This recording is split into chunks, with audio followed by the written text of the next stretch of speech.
Hello दोस्तों, स्वागत है आप सभी का आपके अपने YouTube channel vision of success में। तो जैसा कि आज के वीडियो में बात करने वाले हैं ईवीएस के कुछ महत्वपूर्ण प्रश्न। तो आप लोग इस वीडियो में लास्ट तक बने रहिएगा क्योंकि आपके लिए यह क्वेश्चन सब बहुत ही ज़्यादा इम्पोर्टेंट है। तो चलिए स्टार्ट करते हैं। क्वेश्चन नंबर फर्स्ट है, विज्ञान के प्रतिभाशाली छात्र की क्षमताओं को बढ़ाने के लिए निम्नलिखित में से कौन अधिक लाभदायक है। ऑप्शन है, कमजोर छात्रों की मदद के लिए उसे प्रेरित करना, बी है उसे जांच करने के लिए, सी करा है नई परियोजना में उसकी मदद करने के लिए, और डी करा उसे स्व अध्ययन के लिए निर्देश देना। तो देखिए, क्वेश्चन पूछा है कि विज्ञान के प्रतिभाशाली छात्र की क्षमताओं को बढ़ाने के लिए निम्नलिखित में से कौन अधिक लाभदायक है। तो यहाँ पे सी ऑप्शन बिल्कुल सही है कि नई परियोजना में उसकी मदद करने के लिए। अब क्वेश्चन नंबर 2 देखते हैं कि निम्नलिखित में से कौन सा कथन प्राथमिक स्तर पर ईवीएस पढ़ाने का उद्देश्य नहीं है। ऑप्शन नंबर फर्स्ट कह रहा है कि प्राकृतिक और सामाजिक पर्यावरण के बारे में जिज्ञासा जगाना, बी कह रहा है कि संज्ञानात्मक और मनोगतिक कौशल के विकास की ओर ले जाने वाले समावेशी और व्यवहारिक गतिविधियों को संलग्न करना, सी कह रहा है कि मूल्यांकन के लिए शब्दों और परिभाषाओं के साथ शिक्षार्थियों का नेतृत्व करना, डी कह रहा है कि जीवन और पर्यावरण की चिंता के मूल्यों को आत्मसात करना। तो इसमें देखिए, यहाँ पर नहीं पूछा है कि इनमें से कौन सा ईवीएस पढ़ाने का उद्देश्य नहीं है। तो जहाँ पर भी शब्दों और परिभाषाओं का नेतृत्व के साथ आ जाएगा तो वहाँ पे यह गलत हो जाएगा कि मूल्यांकन के लिए शब्दों और परिभाषाओं के साथ शिक्षार्थियों का नेतृत्व करना। चलिए अब नेक्स्ट देखते हैं। चलिए अब क्वेश्चन नंबर 3 देखते हैं कि ईवीएस पाठ्य पुस्तक में रेलवे टिकट का नमूना दिखाने का विचार। ऑप्शन कह रहा है कि छात्रों को रेल किराया के बारे में बताना है, बी कह रहा है कि उन्हें टिकट में उपयोग किए जाने वाले विभिन्न संक्षिप्ताक्षरों का ज्ञान प्रदान करना है, सी कह रहा है कि निर्णय लेने के लिए छात्रों के कौशल को बढ़ाना है, डी कह रहा है कि वास्तविक जानकारी के साथ बातचीत करने और अवलोकन के कौशल को विकसित करने का अवसर देना है। तो देखिए, यहाँ पर यह ऑप्शन बिल्कुल सही है कि वास्तविक जानकारी के साथ बातचीत करने और अवलोकन के कौशल को विकसित करने का अवसर देना है।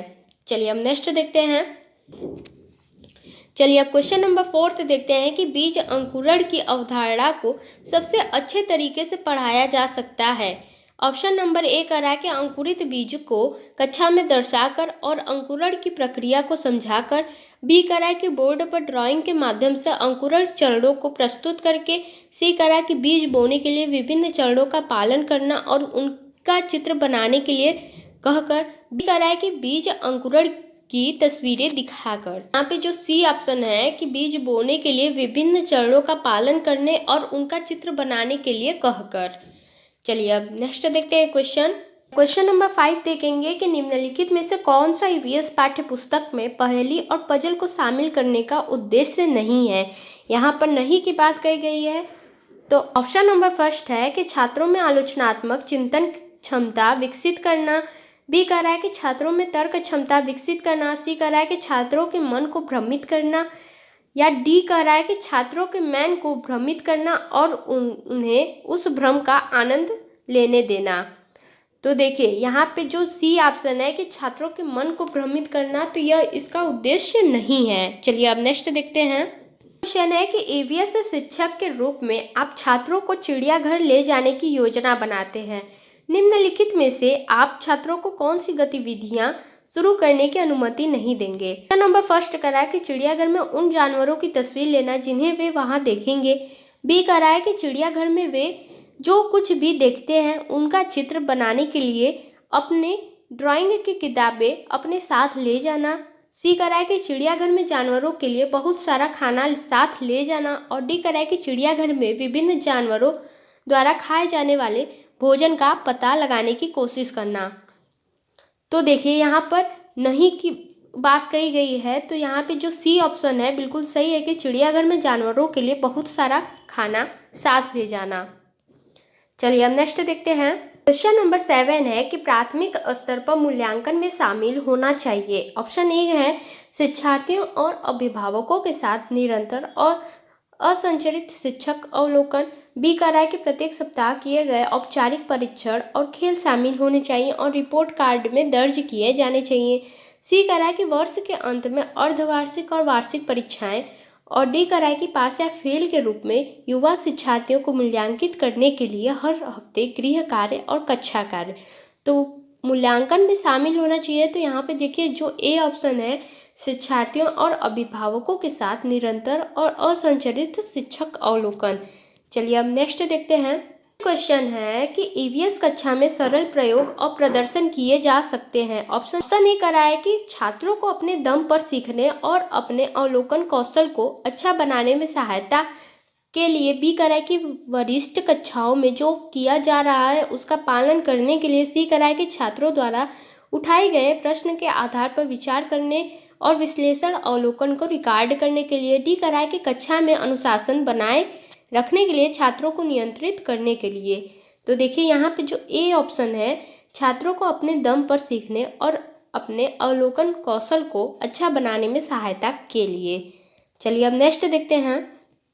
तो नेक्स्ट क्वेश्चन है कि असाइनमेंट के बारे में निम्नलिखित में से कौन सा कथन सही है। ऑप्शन ए करा है कि विविधता और अभ्यास कराने के लिए असाइनमेंट को हर दिन गृह कार्य के बाद कक्षा कार्य के रूप में दिया जाना चाहिए। बी करा है कि असाइनमेंट मूल्यांकन का एकमात्र तरीका होना चाहिए। सी करा है कि असाइनमेंट शिक्षार्थियों को जानकारी हासिल करने, अपने स्वयं के विचारों का निर्माण करने और उन्हें स्पष्ट करने का अवसर प्रदान करते हैं।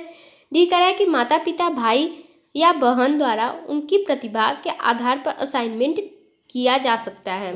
तो देखिए यहाँ पे जो सी ऑप्शन है कि असाइनमेंट शिक्षार्थियों को जानकारी हासिल करने, अपने स्वयं के विचारों का निर्माण करने और उन्हें स्पष्ट करने का अवसर प्रदान करते हैं। चलिए अब नेक्स्ट देखते हैं।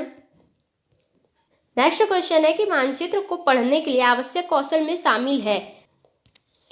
ऑप्शन ए है कि उत्कृष्ट ड्राइंग और पेंटिंग कौशल। बी करा है कि एक ग्लोब की गणना और रेखाओं की स्थिति का उपयोग करने की क्षमता। सी करा है कि अर्थपूर्ण क्षमता निर्माण के लिए उत्कृष्ट संचार क्षमता। डी करा है कि स्थान, दूरी और दिशाओं की सापेक्ष स्थिति को समझने की क्षमता। तो देखिए यहाँ पे जो डी ऑप्शन है बिल्कुल सही है कि मानचित्र को पढ़ने के लिए आवश्यक कौशल में शामिल होना चाहिए। तो वह है स्थान, दूरी और दिशाओं की सापेक्ष स्थिति को समझने की क्षमता। तो दोस्तों आज के वीडियो में इतना ही। कैसा लगा आपको आज का वीडियो अच्छा लगता है तो वीडियो को लाइक करिए, चैनल को सब्सक्राइब करिए। मिलते हैं अगली वीडियो में, तब तक के लिए बाय बाय।